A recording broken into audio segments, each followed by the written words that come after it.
Salve, salve galera. Vamos começar mais um fechamento de mercado aqui no dia de hoje, né? Vamos começar aqui pelo Nasdaq, nosso queridinho aqui. E ontem você vê que o mercado simplesmente subiu, deixando um candle de ignição em linha reta, né? Você consegue ver isso aqui pelo gráfico diário, né? Consegue ver esse candle aqui de ignição com bastante força, né? Quase não deixou sombra aqui em relação a esses outros candles anteriores que deixaram bastante sombra. Então nós vamos aqui nos 5 minutos, né, para a gente começar a nossa análise. Você consegue ver que o dia já iniciou com o mercado bem lateral, isso na parte da madrugada, né, o gráfico bem lateral. Só que você percebe que teve uma entrada, deu para a gente filtrar já na abertura do mercado. A abertura do mercado foi nesta região, né? Então o mercado deixou aqui simplesmente um pivô de alta no tempo de 2 minutos. O mercado veio, subiu, deixou este fundo. Se ele rompesse esse fundo, você poderia procurar um pullback aqui para baixa, né? Porém, o mercado preferiu estar fazendo esse movimento de alta, a correção, né? Aqui nas médias de 200 junto com a VWAP, né? Ele fez essa correção, o preço rejeitou toda essa região aqui, fazendo, né, confirmando um pullback de alta neste candle aqui. E consequentemente, na hora que confirmou um pullback aqui nessa região das médias junto com a VWAP, confirmou um pivô fazendo rompimento dessa região. Então você poderia trabalhar com alvos, fazendo o espelhamento desta pernada aqui de pivô, ó. Então aqui seria basicamente seu primeiro alvo, segundo alvo nessa região e terceiro alvo lá para cima, mas não entregou o terceiro alvo. Ou você poderia também estar pegando a pernada deste fundo com este topo aqui. Primeiro alvo deu justamente aqui na região do topo que foi deixado, né? Eu fiz uma operação compradora nesse candle, né?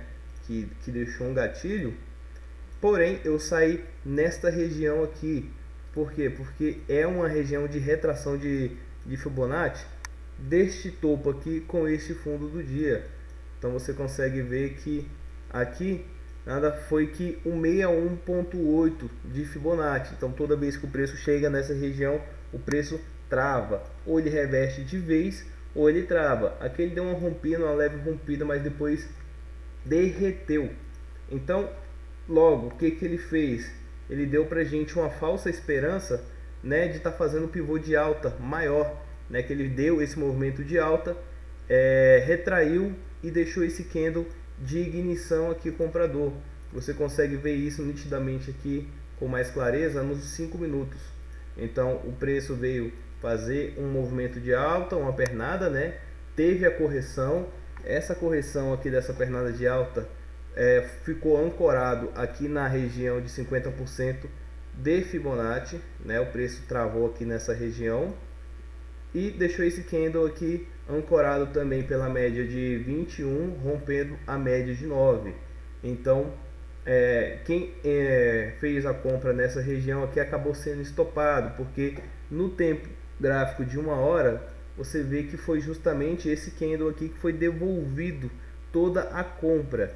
E logo depois disso, né, o preço, como o mercado devolveu toda essa pernada de alta, né, eu fiquei aguardando uma região para fazer um movimento de queda, já que eu pensei que aqui formaria um ombro, cabeça, ombro nesta região. Então se o preço travasse aqui nessa região e entregasse essa queda, no rompimento aqui desse fundo eu entraria com uma venda. Só que o mercado ele subiu sem parar. Nos 2 minutos você conseguiria ver um padrão de escadinha aqui, né, onde teve uma expansão, retração, expansão, retração, e o mercado foi dando como você diz, foi dando gatilhos de compra aqui nessa região, né? Porém eu preferi ficar de fora e aguardar um movimento bem mais claro. Então aqui você já consegue perceber que o mercado fez também um ombro, cabeça a ombro, só que de cabeça para baixo, né, invertido. Então aqui tem um ombro, tem a cabeça aqui de cabeça para baixo e tem outro ombro, mas ele está meio torto. Então eu fiz uma compra nessa região, nesse candle aqui, ó. Pronto, neste candle aqui, que é um candle de bastante força junto do alinhamento dessas duas médias, né? Além de ter uma troca de polaridade aqui nessa região, e essa região de troca de polaridade também era uma região de Fibonacci, de 50%. Ou seja, aqui tinha a região de troca de polaridade, aqui tinha a região de troca de polaridade de Fibonacci e deixou esse candle gatilho aqui comprador. Então nós tínhamos como alvo, né, dois espelhamentos que poderíamos estar fazendo. Um primeiro espelhamento, cadê? Deixa eu achar aqui. Pronto. O primeiro espelhamento poderia estar sendo esta pernada de baixo aqui com o primeiro alvo. Então o primeiro alvo estaria aqui e foi justamente onde o mercado cravou e finalizou o dia, né? Também você poderia estar travando aqui este fundo com este topo. O primeiro alvo estaria justamente aqui no topo anterior, que foi basicamente onde o preço parou e teve bastante dificuldade para poder estar rompendo esta região aqui, ó.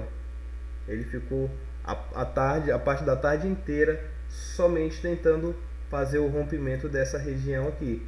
Com bastante dificuldade aqui ele conseguiu fazer o rompimento, né? E cravou este último alvo aqui da expansão de Fibonacci, que foi desta pernada aqui de alta aqui expandido, este fundo com este topo. Aqui está o primeiro alvo, né? E se você parar para reparar, este primeiro alvo simplesmente está no topo isolado do dia de ontem, que deixou esse topo aqui, ó. Deixa eu marcar, que deixou esse topo aqui, ó. Ponto. Então você teve como confluência a expansão de Fibonacci mais um topo isolado de ontem. Esse foi o Nasdaq. Agora vamos aqui pro Dow Jones, né? O Dow Jones, Maria, deixa eu fechar aqui. O Dow Jones ele teve alguns movimentos bem erráticos aqui na parte do começo do dia. Você consegue ver que o preço estava bem travado. Aqui teve um candle de força após a abertura do mercado que você teria que filtrar bem aqui nos 2 minutos, porém o preço subiu sem deixar um gatilho técnico de entrada para a gente poder pegar essa alta. Ele deixou um gatilho de entrada aqui nessa região aqui com esse candle aqui, ó. Deixa eu dar um zoom aqui. Pronto, ele deixou um candle gatilho aqui nos 2 minutos, ancorado pela média, né? Justamente esse candle, porém foi estopado. Então foi aqui nos 5 minutos você consegue ver com mais clareza. Então deixou esse gatilho aqui, mas foi estopado.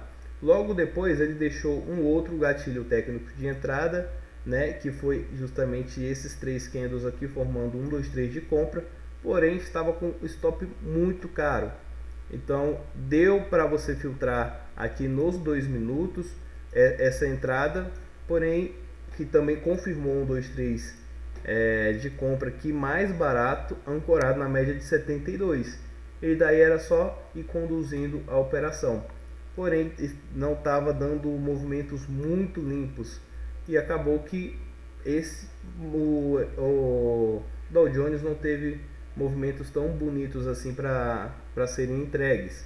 E daí temos aqui o S&P 500, que foi bem parecido com o Dow Jones. Hoje o dia não foi tão fácil para a gente estar fazendo nossas operações, mas foi basicamente, você consegue ver aqui, ó, o Dow Jones e o S&P 500, os movimentos estão praticamente os mesmos, movimento bem parecido, só vai mudar o preço, mas a direção até os repiques são os mesmos. Então não tem nem muito o que falar desses ativos.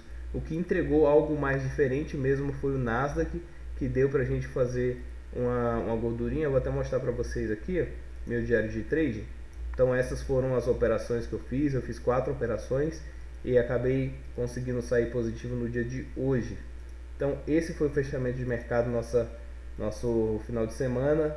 Começa aí agora até segunda-feira com o nosso próximo fechamento de mercado. Vou ver se eu consigo gerar mais algum conteúdo aí neste final de semana sobre as correlações dos tempos gráficos que eu uso, que é justamente para poder filtrar com mais clareza as minhas entradas, né? Então eu uso bastante o tempo gráfico do diário, de 1 hora também, que eu consigo ver a ancoragem bem bonita das médias, consigo ver aqui nos 30 minutos também, quem dou os gatilhos e eu filtro um stop menor num time frame bem mais abaixo, como 2 minutos ou 3 minutos, tá bom?